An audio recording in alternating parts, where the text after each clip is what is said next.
for coming. This is a good turnout. I'd like to introduce to you, we're very privileged to have as guests Rich and Connie Vogan. And Rich and Connie came to us as associates and friends of Carl Slater, so thank you, Carl, for making this connection.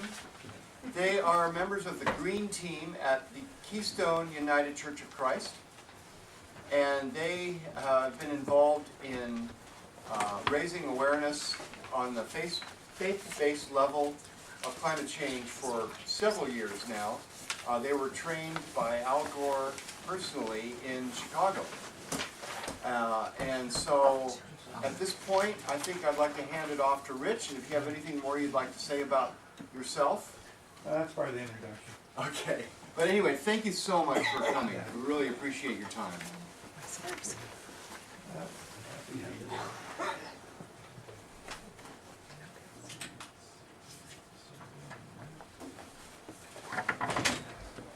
You see okay? Well, we'll see. He sits down. But I will. It's okay. I'll move. So you, How's that? yeah. That's great. Oh, in front, thank you. there's in the front. Let there not be light. Sorry.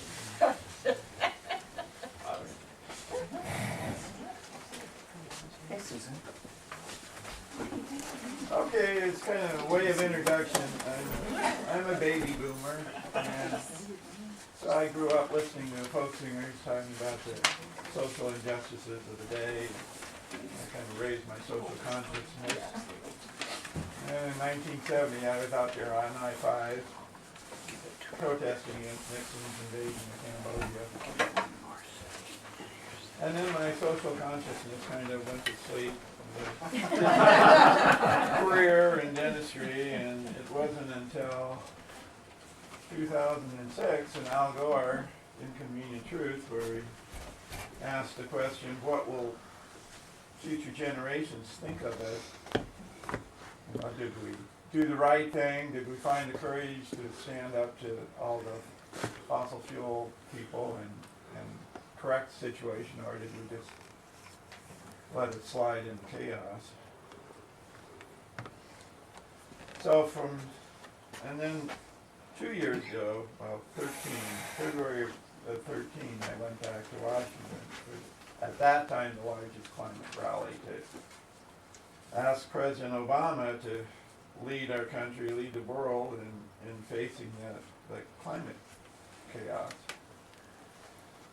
And then from there, in the following August, then I went back to Chicago and got trained by Al Gore on giving slide presentations.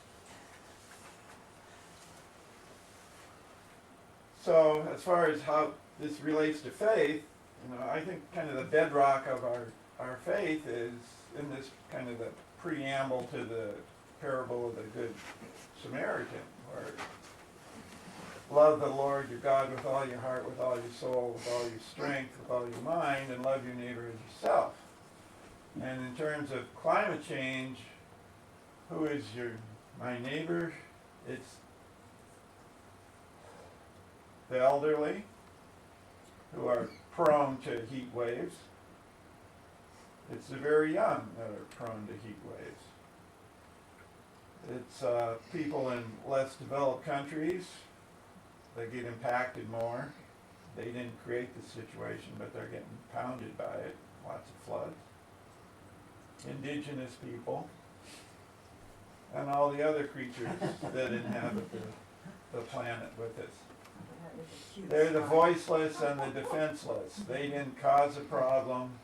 They're impacted more by it, and they won't be part of the decision making to solve the problem.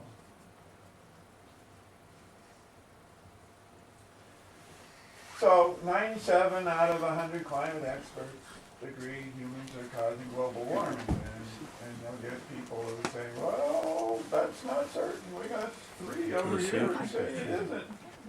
And throughout the talk, I'll show some slides, and there'll be more uncertainty because, the farther out in the future you go, the less precise you can possibly be.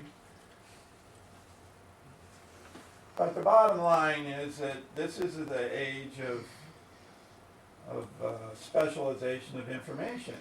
When I was diagnosed with non-Hodgkin's lymphoma, I didn't get treated by my friend, a dermatologist, saying, well, a doctor is a doctor, so what's the difference? You know, I went down to Fred Hutch and found an oncologist who specialized in my lymphoma. And so when it comes to climate change, you need to listen to the climate experts, the ones who've been studying this for careers.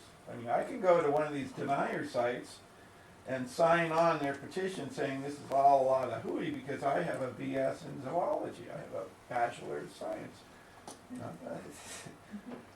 You know, all scientists aren't the same. That's what I'm saying. And they've studied the natural forces, and just looking at all the natural forces, you know, the cycles around the sun, volcanoes, all that sort of stuff, you just end up, we'd actually be colder than we are now. But then when you throw in the human impacts of burning fossil fuels and what we're doing with land use, that tracks with what's really happening. So, you know, bottom line, humans are causing this current rise in the climate.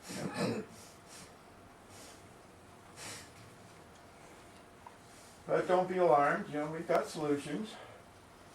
You know, it's renewable energy, it's wind, it's solar. This is a slick system where they concentrate the solar rays up into here, that boils water, turns turbines, creates electricity.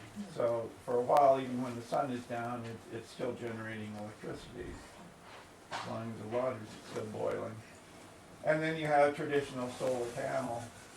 Now they're having farms. This one is between San Francisco and LA. It's going to light up 160,000 homes. So we've got the solutions, and for the developing countries, they can just bypass the whole fossil fuel industry, development of their economy, and go straight to renewables. So, you know, what can you do on a personal level? Be aware of what you can do to reduce your energy use, and consider the impact of the things that you do buy.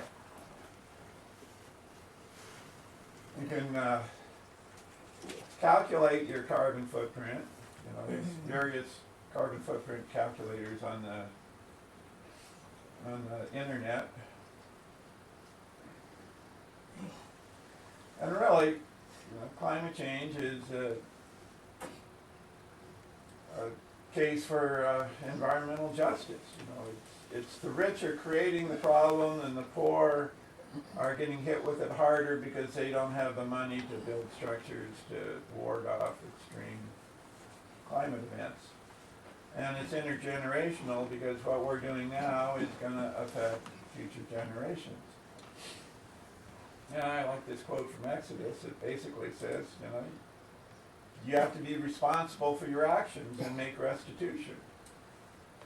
So one way of making restitution is to buy trees that are planted in the tropics because they grow year-round and they soak up carbon dioxide. You know, we haven't got any slick, high-tech tool that vacuum the CO2 out of the atmosphere. We've got to go with what Mother Nature does. And that's the oceans and trees. And we can't create any more oceans, so the only impact we can have is grow more trees. This is the website I like. It's Earth Day Network and the Canopy Project. Earth Day Network has lots of different projects, and you want to make sure it's a Canopy project. This is all in your handout. So, okay, in this state, 45% of our emissions are due to the way we move around, transportation. So things you you can do to reduce your impact is, start at the top and work your way down, depending on what you can afford. So, electric car, walk or bike, and then, diminish your impact by joining up in carpools, riding transit. And then you got a hybrid car that uses less gas, because it's got some electricity in use sometimes. And then drive the most fuel efficient car you can afford.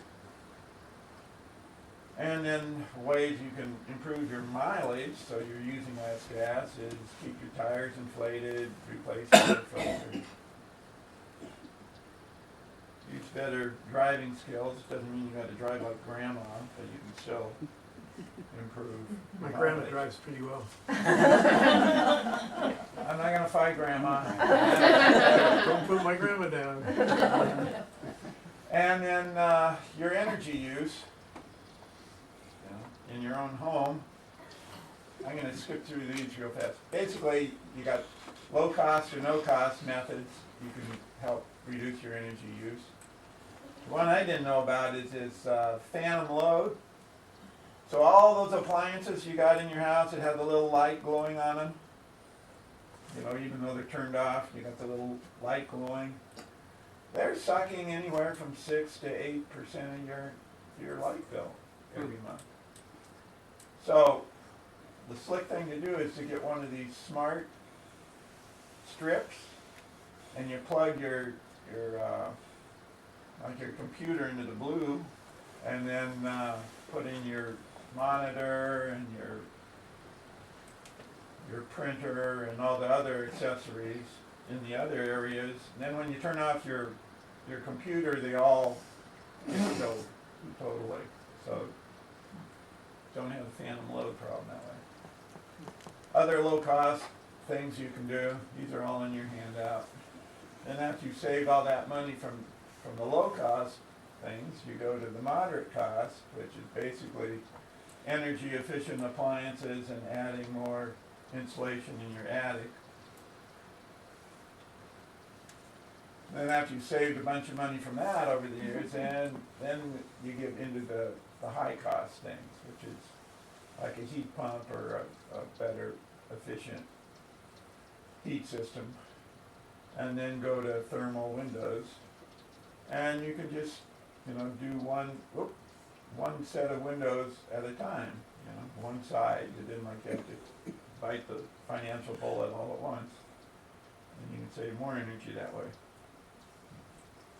The other thing that you do on a personal basis that impacts emissions is the food we eat. And the most energy intensive is red meat. And even the veggies and the fruits can have an impact if they're coming from half a world away. So buy local. Quick question, where's fish on that? It depends on how far away they're transporting it. Good point. What about dairy? Is fish on there? The question was there fish on there? I think. No, fish isn't on. No fish, okay. Yeah. So Rich, someone just asked a question about dairy. Yeah, dairy, I'm sorry, I can't answer that. I can address that. Dairy does have an impact, especially the dairy that's produced on these huge commercial operations. But you can minimize the impact by buying what do you call it? Alternative organic. Yes, that's a lower impact. If you're gonna do red meat, what you want is grass-fed beef, because corn-fed, which is what the commercial mass agribusiness does. Cattle were never evolved to eat corn. It gives them massive indigestion, and so they're belching tons of methane, which is a potent greenhouse gas. And then, kind of picking up on what Connie just said, buy organic, because with organic you're getting carbon stored in the soil, which you don't have happening when they're using all the pesticides. And then please, just don't use bottled water. For just a multitude of reasons. You know, one is, you know, energy to make the bottle, transport it. We got the whole litter problem, what to do with it, and there's a whole horror story on a lot of these places coming to local places and just sucking the water supply dry. These aren't all bottled water from pristine artesian wells up in the Alps or wherever. And then, yeah, and then you can do all this hard work of reducing your carbon footprint and then throw it all away the first time you get on a plane. Because one, you're burning a whole lot of emissions all at once, and two, you're putting them right in the atmosphere, right where they can go to work warming immediately. Will you talk about who or where we buy these trees, the offset? Yeah, it's in your hand. It was that carbon, it was the canopy project. Oh, I okay. told you about. You can actually just write them a check and. Do it on the internet. So like every time you take a trip, you should figure how many trees to buy. Yep, Part of the payment. yep. Make credit. Yeah, On those online calculators, you know, you can, they'll have a piece for your flying. So like, the way that we've done in our household is like, is at the end of the year, you go on these websites and there's a handful of them that are out there that'll calculate your carbon. You can look at your energy bill for the year, estimate, you know, they're actually sophisticated enough that you can actually put the model of car you had and how many miles you drove that year, and they'll ping out the CO2 from that particular model of car. And send you with your flight, so like track flights. Say I flew to Washington DC once, and we flew to Walla Walla once. It'll add those up, and then give you a number. And often, you know, oftentimes those are directly related to a offset program you can donate to. There's a few that are local around here, like the Bonneville Environmental Fund. There are ones that are kind of more internationally based, like the project he mentioned, Trees for the Future, is another good organization that helps foster kind of agroforestry in the third world. And you kind of get that carbon number from them, and then we make a donation of those organizations to that amount. The bottom line is, we have to get used to the concept of paying the polluter Right. on a personal level. We'll get to the big bad boys in a second. Yeah. So, what are the benefits of doing all this? Well, you get to live out the tenets of your faith, of taking care of your neighbors, you know, the disadvantaged. The Bible's full of references for seeking justice and for caring for all of God's creation. You're helping the health of the communities. There's a quote from a little girl in South Park that I just heard the other day. She was bewildered that not every kid has asthma. Because down in her neighborhood, every kid has asthma. Because they've got I-5 on one side and 99 on the other, and all the particulate matter from the exhaust is creating all that. You're going to help the economy as we switch over to green energy. There's a whole lot more jobs in the green economy than there are in fossil fuels.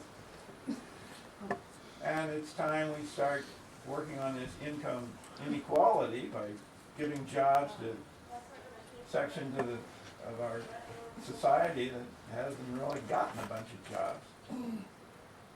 That's more climate justice. And then it helps our national security. In Syria, they had a drought that lasted for 6 years straight. The farmers went bust. They went into the cities that were already overcrowded, and that added to the social unrest. The Defense Department claims that climate change is a national threat. So. Locally, you know, what are we seeing right now today? You know, well, we got ocean acidification impacting shellfish industry. Wildfires, last year was 6 times the normal amount of wildfires. We're losing our snowpack. Got any skiers in the audience here? Yep, yeah. How many fewer days are you skiing I then? haven't been up once this year. Yeah, they're not, they Yeah. got it open, but Yeah. skiing's terrible. Rocks. Rocks. Mud puddles. Yeah. And warm up there all weekend this weekend when it was supposed to get cold and And, get snow. we're getting a whole lot more floods, you know. State emergencies every year, all due to climate change. What was that? I wanted to ask you, what's a climate refugee? What? That's this slide right here. Oh, Because what's gonna happen, you know, the projection is right, yeah. for having to do with Puget Sound and whatnot, we're gonna be spared the worst impacts when we get up, you know, in the later half of the century if we haven't done anything. And you can bet folks are gonna be, wrong button. Moving in. They're gonna be streaming in from other parts of the country. Well, they already are. Yeah. Don't worry about that one, it's gonna get worse. You think we've got gridlock now on our roads? Where are we gonna build more roads for all these folks coming in? Am I in the way? So basically, we're at the crossroads. You know, we got two choices. Either we start doing some aggressive climate action and save the climate for future generations, or we end up in planet toast here, where you wouldn't want to live there, or tell your kids to live there. So let's talk a little bit about the deniers. I always love this. I don't believe in global warming. And flood it out from that. The fossil fuel industry has got a lot of money, and they've been spending it to confuse the public. You know, they're smearing scientists. They're doing everything they can to create doubt in the public's mind. They've gone to PR firms to brighten up their image. You recognize the sunglasses? That remind you of anything? Yeah, give me a break. Well, here. Now, they're going to the exact same PR firms that the tobacco industry used so that they could keep on selling their product for as long as they possibly could. Same thing with the fossil fuel industry, because when there's doubt, then people don't act. And so let's just keep on buying all those fossil fuels. And it's working, because the general public, I blame the media partially for this too, because anytime you have a debate, you got two people on the screen, you know, a denier and a climate advocate. And so the public thinks, well, you know, it's 50-50, you know, one side, the other side, when in reality, it's a 97% consensus on global warming. And then they've gone one step further. They've locked up half of Congress, having them sign a climate obstruction pledge. Climate What's that obstruction, mean? tell us about Yeah. that. What's that? Yeah, that's saying you won't do any bills that will help climate. You know, just like a no new taxes pledge. You know, same thing. I love this quote. You know, as far as getting your values Oh, that's rich. all backwards. And here's your biblical response to that. You know, you can't serve both God and money. And at the same time, I can't really blame the fossil fuel companies, because they aren't going to just say, oh, we'll just close up shop tomorrow, because we've learned about this. You know, their whole mentality, their whole reason for being is to make money. So we just have to keep our priorities straight. Okay, let's talk about tipping points. The climate scientists have discovered numerous self-sustaining natural phenomenon that once they get going, just accelerate and get going worse and worse and worse, rapidly warming the climate. For instance, permafrost. When that melts, it releases methane, which is at least 30 times as potent a greenhouse gas as CO2. So it gets released, it causes some warming, causes more melting, more warming, more melting. You can see how it just feeds on itself. And the scientists have discovered numerous tipping points throughout the world. So the question has always been, how far, I gotta really back up. The question's always been, well, how warm can we let things get before we get into trouble? And the agreed upon number is 2 degrees Celsius. That's what was agreed in Copenhagen.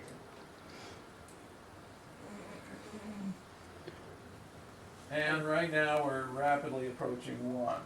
And we're already having all the extreme weather at 1, so 2 may or may not be as safe as we'd like it, but that's what they've agreed on.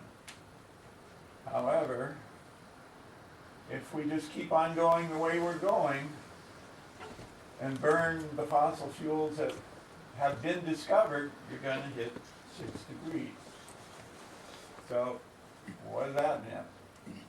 Well, think of a campfire. You start by burning the kindling, and when the big logs get hot enough, they catch fire, and you don't need the kindling anymore.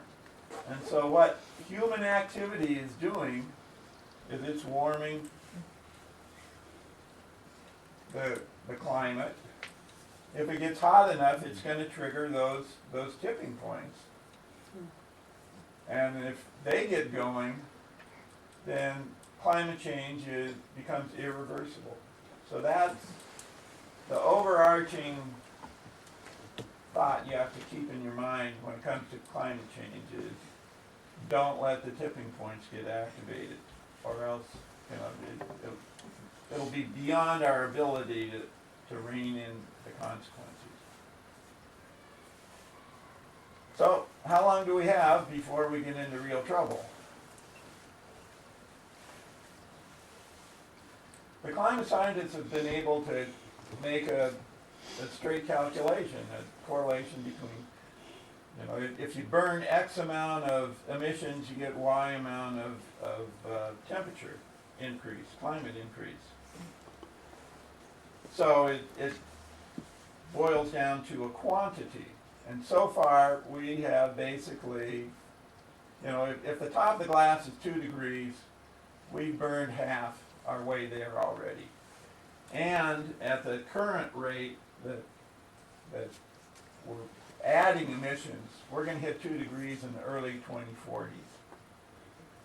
And like I kind of said earlier, we've got enough in the bottle here. We have enough known reserves without finding any new reserves out in the Arctic or whatever to burn our way all the way up to 6 degrees. So what we have to do is diminish the flow, because what we can't do is just run right up to 2 degrees and shut it down. Think of our way of life, our economy as the big ship. It takes a long time for it to change directions. We don't have the capacity like the little speedboat there to run it up to 2 degrees and then shut everything off. So it's going to take decades to convert our power plants to renewable energy, transportation to renewable energy, do all the steps necessary in a way that's both economically and socially acceptable. So what that boils down to is we've got until 2020 before global emissions need to peak and then start descending, if we're going to, by 2100, have a climate pass on to future generations. What does the RCP stand for? Oh, representative carbon pathways. It's amount of emissions, and they do all the projections based on that. And so the only saving projection is the one is one that does really slow down the emissions rapidly, so that we really cut things down by 2050. And you get all these global agreements, and a lot of times they're only talking about what we'll do by 2020. You gotta be thinking 2050 and beyond. Now the problem with communicating the urgency of climate change is our brains are wired to only think in terms of emergencies that are right in front of our face, kind of like the lion coming out of the weeds.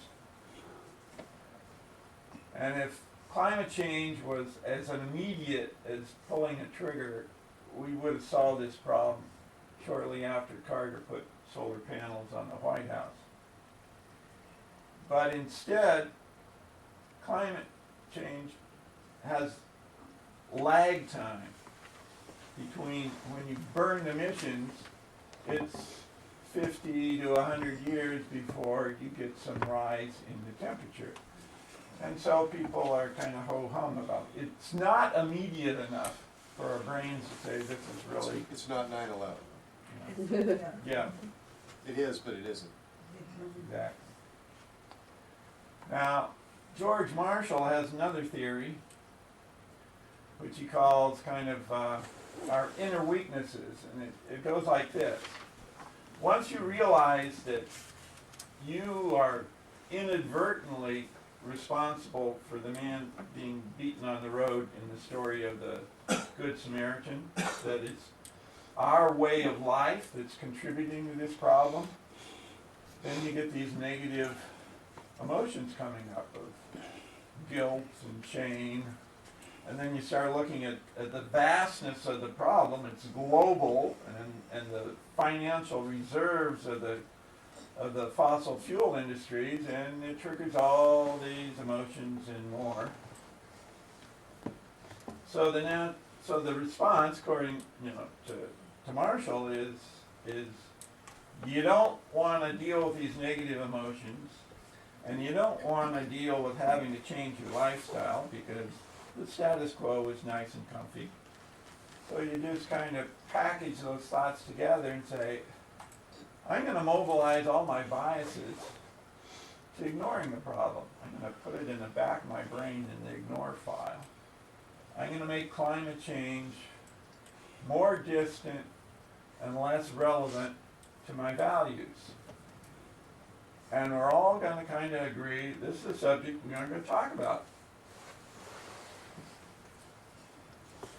And if you listen to a climate talk or whatnot, it's like, oh, that's interesting.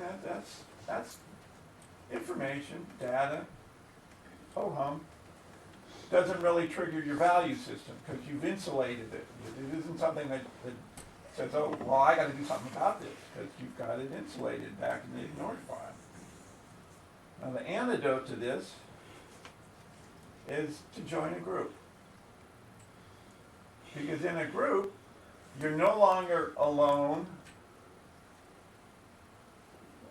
You're with people who are all cooperating together, committed to helping fight this problem, to create a better world for our children, better health for the community, a thriving economy, national security. And on a more personal level, you get rid of these negative feelings because they get validated by other people in the group. They'll say, yeah, I felt that way too. You know, when you're isolated, then you just stew in your own juice and you're just frozen. Can't work. So, here's what one person's response to all the negative feelings were. We are constantly being bombarded by problems that we face, and sometimes we can get completely overwhelmed. The story of the hummingbird is about this huge forest being consumed by a fire.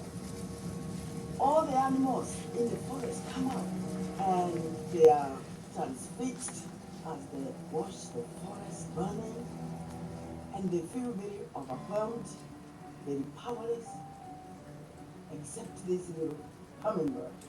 It says, I'm going to do something about the fire. So it flies to the nearest stream, takes a drop of water, It puts it on the fire and goes up and down, up and down, up and down, as fast as it can.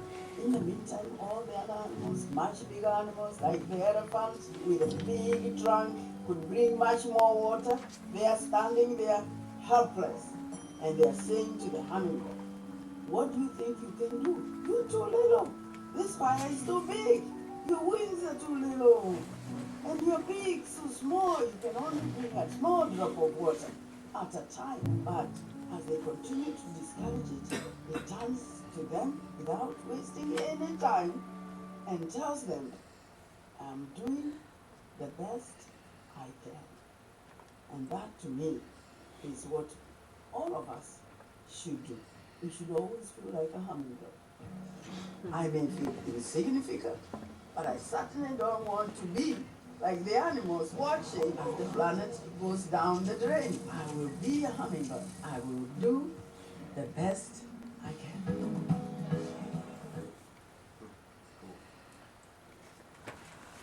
So with that in mind, what I'm asking you to do is break this code of silence that says we're going to talk about it. Because if we can start a national conversation, we'll get people talking about solutions and we'll get something going. Don't let the deniers go unchallenged. You've got a group, you're here as a group in church, start a group to practice confronting the deniers. And here's a couple of, it's all on your handout, a couple of websites if you're worried about how you have to answer any one myth or whatever. But the thing I want to impress on you is that you are powerful because you can influence the views of your peers. And that's how we get things changed. And you don't have to do this alone. You can join organizations that are working on the climate crisis. And here's an example of the power of people getting together. There were 6 coal plants proposed in Washington. So far we've shut down 4, and the Lummies are working real hard at shutting down the 5th one right now. And then the other thing is, like it or not, you're going to have to get politically active. We can all be brave together and put our toes in the political water, because you can work real hard at changing your individual carbon footprint, but until we get climate legislation that's going to put a price on carbon and get the subsidies from fossil fuel to renewable energy, we aren't going to move the boat quick enough to keep us from going past 2 degrees.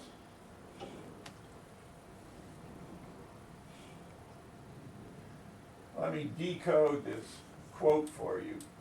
What I pick up on is, and compel us to do what this moment demands, really means that a politician is just going to do whatever, they'll vote whatever direction will get them reelected. So unless we can turn out massive numbers of voters, they're going to take the massive amounts of cash from the fossil fuel industry to get reelected. So, what I'm asking you to do is recruit 5 friends. That you're talking about climate change, you recruit 5 friends.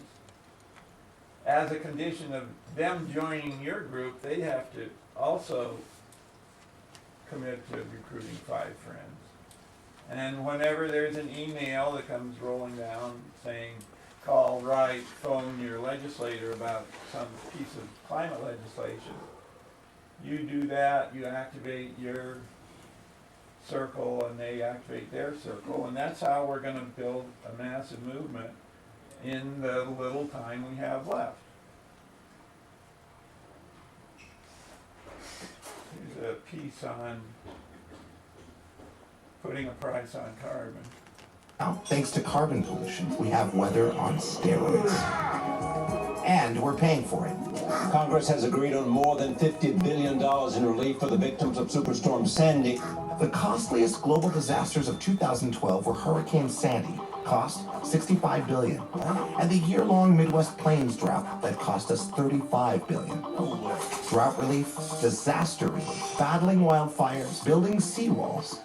All these expenses add up, and that's the price of carbon. But big oil isn't paying, and big coal isn't paying. They are using the atmosphere as an open sewer while you are paying the tab. Through taxes, medical bills, higher food prices, insurance rates, and more. But no wallet in the world is big enough. It's time to take action. It's time to tell the world. We are paying the price of carbon. It's time to put a price on carbon and make the polluters stop the carbon destruction. Tell your friends, tell our leaders, it's time to have the carbon conversation. And our governor has just proposed a way of putting a price on carbon. So, one of your handouts is please come to this forum a couple of Saturdays from now, January 31st, to learn how to advocate for his climate plan. I can't remember. No, it's 2 weeks. And then this legislative hotline, they're friendly people there. You call them up and say, well, if you don't know your legislative district, tell them where you live and they'll tell you who your legislators are. And you can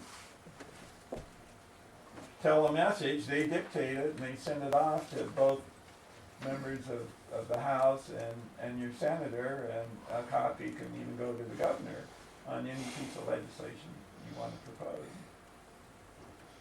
So this is our opportunity right now in Washington to put a price on carbon. We want to link up the whole West Coast, show the rest of the country that this can be done, and then we'll drag, the rest of the country into it. It all starts here. Again, the timeline is 2020. And then fossil fuel subsidies just upset me no end, because the way subsidies were explained to me was it was for fledgling industries that were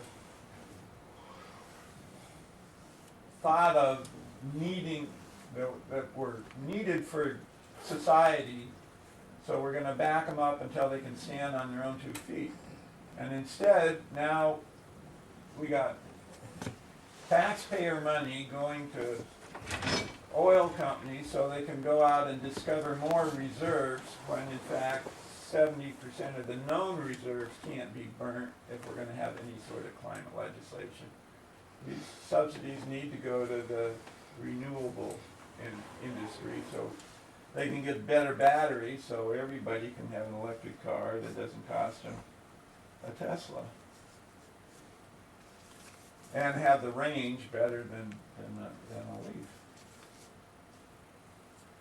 And then, when you're commenting on your legislators, you want to make sure that any proposals aren't just for the ultra wealthy. Say like the nuclear power industry. That isn't going to create a whole lot of jobs. Going to make a lot of people wealthy, though.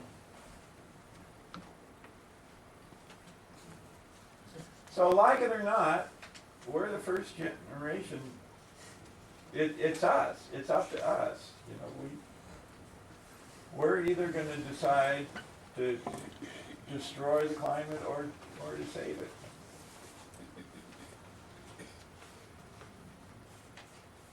So kind of in summary, so this is who you're saving, future generations. Our climate change is happening now, so let's protect us and the future generation. You are powerful. you can influence your peers. We can build this movement. You just have to quit ignoring the problem. And by joining in groups, you can do that. It'll help you from backsliding back into the negative emotions where then you want to just chuck it all and ignore it. So years from now, generations from now, when future generations read about the end of the age of carbon, they can say, well, how did they find the courage to fix the problem? And we can say, well, it's in the bedrock of our faith. Love our neighbors as ourselves, love God, and love God's creation. And that's it. Questions? Did you say anything about Keystone XL? Could you repeat the question a little louder? I said, did you say anything about Keystone XL pipeline? No, it's just all part of the whole Yeah. 6 times, 70% of the known fossil fuel reserves have to stay in the ground, and they're working real hard. And it's even more energy dependent to get it out of the ground. So you're burning a lot of fossil fuels to create the fossil fuels. So it's creating more emissions. It's like taking the bottle and pouring it even faster in the body. Well, and the fracking that goes on to Yeah. pull it out of the ground. Yeah, that's no good trade. Let's ruin our water supply so we can have more fossil fuels that we don't need, that the planet can't handle. But I think it's clear, Rich has been involved in a lot of demonstrations, and we thought he was going to get arrested a while back. But, so he's against the pipeline, Of course. specifically about the But the pipeline. time to act on that is right now, too. Yeah. And that oil's coming from the tar sands, which is even worse than fracking in terms of energy costs. Are there any countries where most of the people have gotten on board with this, where they have, like, they can demonstrate to the rest of us how a whole group of people have done this? Yeah, I think Sweden. And Germany and Norway. Yeah. In Norway, if you have an electric car, you get free, this is what the governor's proposing too, you get free ferry service, and you don't have to pay any tax on your car if you have an all-electric, if you have a Tesla. So there's a lot of places doing a lot of stuff. Germany's got more solar panels than I think anybody in the world, next to China. One of our friends in our neighborhood are building a home right now. It's the only home of its kind, I think, in the state. It's all German technology, and it will have absolutely no fossil fuel. It's completely off the grid in terms of all its energy consumption because of the way that it's being built with the amount of insulation. It's, of course, a very expensive project. But on the other hand, the technology, it's a good example of how that technology does exist for building in ways that completely take us off of carbon dependence to run our homes. And it's right, like less than a block away from us.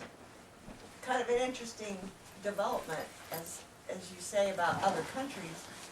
Technology, we're kind of behind the times. Well, We're getting to where we could be energy sufficient without. Now, the 737 plant in Renton is going to go off the grid in the sense of fossil fuels are going to be totally dependent on wind and solar. So there's a lot going on. There's several houses like that around. Some of them are people who are not so well off who do things too. And it's very important, this meeting coming up, and it's a week from next Saturday. Yeah. And this meeting was started, there was a group, it's kind of a complicated story, but there was a group of 3 people met at Connie's house, and we were the founders of a group that actually was a major player in this. And so at this point, even after about 6 months, I think it's fair to say Connie and I are just foot soldiers now, but there's a lot that can be done. And if anybody's interested in the church here, we've had some people speak up very knowledgeably, and I'd be very happy to cluster around them. And if you don't, I'll be happy to help set up something here. And if anybody's interested, there's a lot that can be done. And in fact, if you Google, it has to be Google, but it's a Google, if you Google Chinese drying balconies, you will get my blog, which talks about it. The Chinese drying is a minor part of it, but that just makes it number one. But what it is about drying your clothes at home on lines as racks is almost as easy as doing it in a dryer. And I will give you a small rack with the only provisions that you'll write down a journal about what you did with it, how it worked out, if it worked or didn't work. And I've given out several of these. So there's a lot that can be done. So anybody's interested in it, we've got people here and some people spoke up. I'll be happy to follow, and I'll be happy to help put it together. I really encourage you to get your group of 5, because we've got to grow this national conversation. Oh, Rich? Connie? I think Oh, thank you. Yeah. I don't think I... Our church, Keystone United Church of Christ, is a member of Earth Ministry. Have any of you heard about that? Yes, we... Okay, we're a greening congregation. We won an award this year, as a matter of fact. And Rich and I are individual members and supporters. And Earth Ministry is a powerful force. The faith community is an emerging force in climate action, and I can't recommend Earth Ministry more highly. To get affiliated with them. Go to their website if you want to learn more about them before you decide to support them or investigate becoming a greening congregation. They're very sensitive and supportive of a congregation that, for any level that the congregation would like to work at. So you can go as fast or as slowly as you want to, and then and you'll just learn more, and you'll be united. You'll be united with people who are so inspiring, and they are grounded in the bedrock that Rich mentioned. You have to be. It's very helpful anyway for me and for many others. Be grounded in your faith, because this is a tough fight, and you have to be strong. And for me, there's no other source of strength and power than my faith. And many other people are that way too. Yeah, the founding pastor for the Earth Ministries in this state was a Methodist, and he spoke here a few times. And then I don't know who is doing it now, but so the Methodist Church has been very much involved in that activity. Well, in the early 1980s, we built and installed a solar hot water heater on top of the church, and it was used to preheat the water for the daycare for many years. It's not there anymore, but it certainly, there were a few of us here who remember building that solar collector, and shortly after that, when I found out how much work was involved in taking care of one that you built yourself, we had a chance to buy a commercially produced cell and put it on our house, and it's been functioning for us ever since, winter and summer. It really tuned us into how much sun we get in Seattle in the winter time. So could I mention one, or am I talking too much? So, House Speaker Frank Chalk, who is gearing up to sponsor, to introduce, to put the governor's bill to a floor vote, asked Earth Ministry, plus Rich and me, because we're very active with our environmental caucus in the 43rd, which he was just mentioning. He asked us to bring some people together to discuss with him what we feel about the bill and what he should do about it. And we've had 2 meetings, so he asked us to keep our numbers low for starters, so we had about 20 or 30 people. But I've been so uplifted and supported by the support that emerges for the governor's plan when people have good information.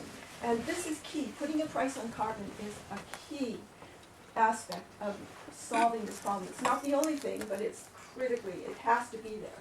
And if you, so I'm making another plug for this event at Keystone Church. It's right nearby. It's taking place in the basement of Keystone Church, where you will learn from, in a very concise fashion, you will learn more about the governor's program. So I believe that if you find out about it, you'll also be enthusiastic, and you'll be in there with us, with Earth Ministry and the 43rd District Environmental Caucus, and many others in, supporting this. And the key thing about this is the climate justice community supports this. This addresses climate justice issues, and that is critical. The climate justice community has to be involved. We need, and many other people, as parts of our community that are getting involved, like labor and business and